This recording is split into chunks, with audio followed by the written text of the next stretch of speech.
Congrats on the win, man. Thank you. I'm super tired. So. Why are you tired?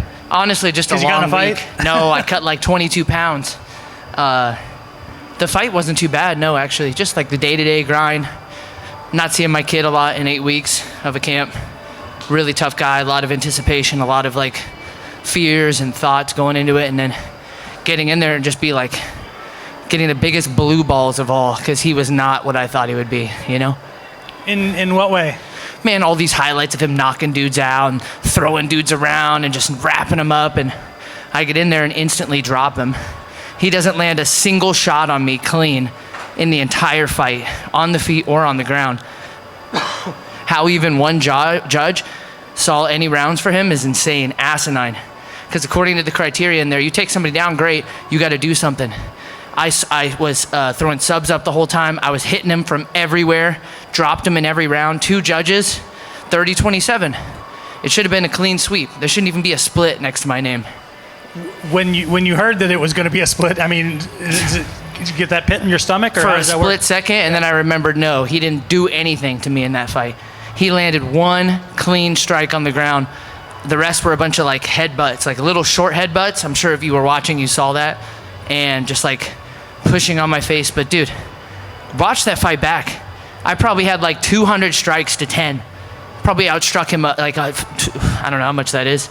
200 to 10, like 20-1, 100%. So the crowd response, it seemed like from back here was a little bit like... It was hit and miss. Well, easy to hear the boos, not easy to see all the yeah. Do you feel like that they disagreed with the Dude, they hated him too. They were booing him when he was on top of me. I was hitting him the whole time. They just don't know what they want.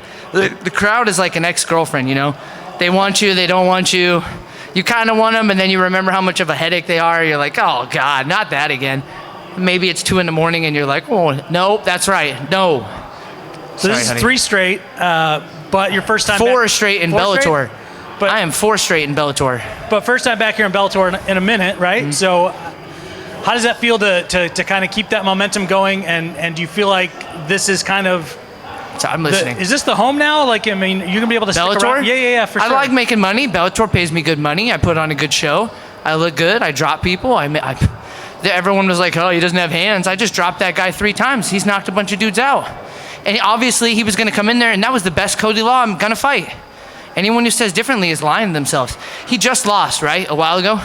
That motivates you. He's from frickin', I had a really inappropriate joke for a nickname for ATT, but it ain't PC. But it's not ATT if you get my drift, you know? That was the best. He had Matt Brown out there, Mr. Legendary Coach. And what did he do? He tried to dry hump me for 3 rounds, just like I said. I don't want to fight in Connecticut again, though, man. They just took a bunch of money out of my paycheck on some random taxes. Man, but I am 4-0 in Bellator right now. I'm on a 4-fight win streak. I'm doing good. I actually really liked watching that Kamaka guy. I want to throw down with him in Hawaii in April. I have respect for Mahalo, baby. Mahalo, much love. I don't know, one love. I don't speak native Hawaiian. I'm sorry. But I would love to fight that guy in April. You guys like that? I was going to ask you what's next, but you just called it, man. I don't want any of those top 10 guys. I don't really care. I thought Cody was number 9. They changed the ranking. He was number 9 like 2 weeks ago, and now he's not number 9. And that's not cool. They shouldn't take away his ranking right before a fight. So, because that's my ranking to take. K. Williams for Conn Chronicles Media. You know, K. Williams for Conn Chronicles. I went like this, yeah? There we go. I noticed some taunting out there, man. Was that implemented to kind of wear him down mentally? What's your name again? Ken from Conn Chronicles Media. Ken, K-E-N. Ken? Yeah. Have you ever met me before? I have not. I don't stop talking. It ain't nothing personal. It's just I teach a lot of kids every day. I raise my son from home. You know, he's going to be homeschooled in another year from me. And talking's the best thing you do with your baby. It's the best thing you do to your baby out in the cage there. That was my baby out there. I talked to him. I let him know. I said, oh, close, very close. Oh, almost. Oh, hey, that was a good one. And then 3 more back at him. Right. Man, just another like couple seconds. I just get too excited. Be hitting people. I've been working with my coach Pablo over at Warrior Camp. Just amazing, amazing striking over there. Amazing everything, frankly. It's my fault. We could have got up way earlier. We trained that all camp. I just was hitting him so goddamn much. I'm like, dude, I'll chill out here all day. So. And as far as difficult fights in your career thus far, where would you rank this? It's in the middle. It's in the middle for sure. It wasn't my hardest. It wasn't my easiest. It almost was my easiest though. Almost put him away in the first. Just I looked at my hands like I was like, oh, just like the power. Congrats on the win. Thank you. That guy's like, no way. No, I'm not interviewing him. I hate him. Cody Law was his friend. Hey, Cris, you touched up on the first round. You know, you taunted him, and then he jabbed you up, and then you were like, you know. Because he hit my glove. Yeah. He didn't land clean. Yeah, so just relive that moment for us. And what was going through your mind when you dropped him in that instance? I was just thinking, man, this guy really thinks he's a striker, but I'm a striker. I was a striker before I was a jits guy. I'm an MMA fighter, but I am definitely a high-level striker. And if you disrespect that striking, you're going to find out in there. And he found out quick. You know what I mean? That he was not at that level. I am a top 10 level fighter. I think me and Kai need to fight it out for a ranked spot. How do you see yourself getting? I know you just got done with a fist fight, but how do you see yourself getting the hand raise if you were to fight Kai Kamaka? One of us is going down. Most likely him, because I've never been dropped or knocked down. I liked this fight with Kevin. He looked good out there. I saw things that I could take advantage of. I'm not Kevin. I like Kevin a lot. We've grown up around each other, but I'm not Kevin. You know, I'm here to stay, make an impact. And last question, why were you humping the cage afterwards? Because one of the front row, whatever management guys was like, he was like, is it okay if I get inappropriate here for a second? Do you guys care? He was like, to me, and I was like, that's what your boy was doing. He was all up in my grill, you know, and then I was like, he's over here trying to hump me, and I'm lighting him up, so he was just annoying me. I mean, like, there's kids and everything, like, right there, front and center, and this grown, like, 35-year-old man is doing this to me. I know it looks embarrassing in the interview now, but I let everybody know before I did it, so. Cris. That guy.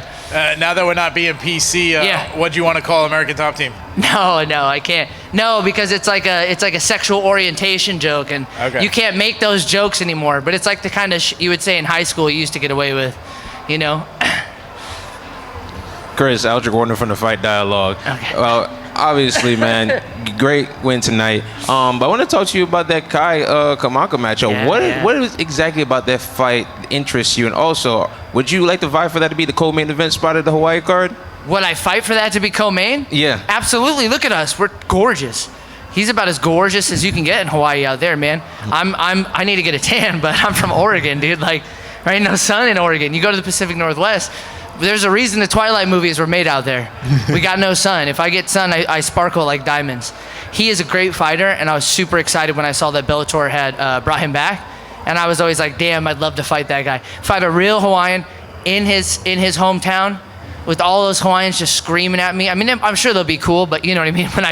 When I beat him like I beat this guy, this is his kind of turf out here. I want them all just screaming at me and then inviting me out to dinner later. That'd be a good fight. We'd sell the house out easy. For sure. Easy. For sure, man. And obviously, you know, many people don't know that you also do a lot of grappling on the grappling scene. You thinking about getting back into that soon, or you just going to take some time off? My other coach, Ryan Fortin, is a really badass black belt under Barrett Yoshida, and he really not argued, but really conveyed to me the importance of just sticking to jiu-jitsu, because I'm getting like top 3 in all these like high-level jits matches against top black belts in my weight class in the world. No other fighter out there, none of the fighters in the Bellator roster, not a single one of them has gone out and grappled the kind of people I've been grappling and having success, you know what I mean, at black belt level, you know. So it's cool that we're having these kind of close MMA fights, but give me no time limit, everybody's getting subbed. Everybody's getting finished. I could go all day out there, you know. And my last question for you is, obviously, what are your thoughts on the Felipe Pena and Gordon Ryan 4 matchup? What did you think about that? Gordon Ryan is the best ever, period. I got to train with him and Danaher after I beat AJ. I pretty much have like an open invitation, I think, after smashing everybody. You're welcome, by the way. I got rid of AJ Agazarm from MMA. I did that. Don't forget that I got rid of that nuisance. And because of that, I have an invitation around the world to train with anybody now. Thank you, AJ. You spoke about some of the things you wanted to show. What does the perfect 2023 look like for you? How many fights you want to get in next 2023? year? Yeah. April, May, 3 fight minimum, yeah. April, Hawaii with Kai. Main card, co-main would be dope. I don't see any other more exciting fights out there. And then maybe my birthday, end of July. So April, July, and then maybe like October.